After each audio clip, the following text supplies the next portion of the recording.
Buong pusong nakiisa ang Ifugao PNP sa makasaysayang pagdiriwang ng ika-59 na founding anniversary ng lalawigan ng Ifugao na ginanap kamakailan sa Lagawe. Yan ang balitang hatid ni Patrolwoman Charlene Gumangan. Magandang araw po sa ating lahat. Narito po tayo sa bayan ng Lagawe kung saan ginaganap ang Civic Parade. Tunghayan po natin.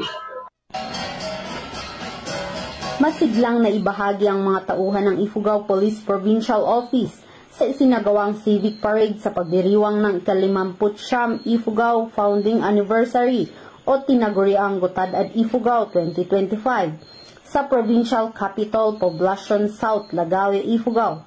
Nito lamang ika-9 ng Hunyo 2025. Ang komponan ng Ifugao PNP ay pinangunahan ni Police Lieutenant Colonel Nelson B. Madiwo, Deputy Provincial Director for Operations, kasama si Police Lieutenant Colonel Dwight Fagian, Chief Ikadu, sa temang A Celebration of Culture, Solidarity and Progress.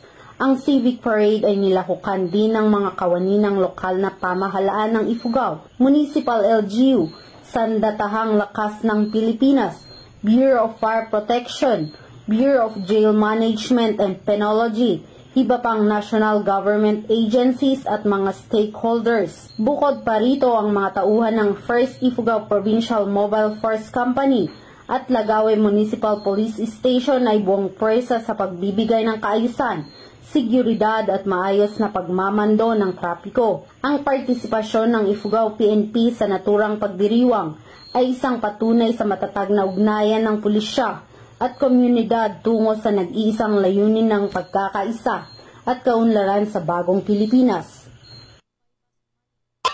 Mula dito sa bayan ng Lagawe, Ifugao, ako ang iyong PNN correspondent, Patrolwoman Charlene Rose Gumangan, alagad ng batas, tagataguyod ng balitang pulis.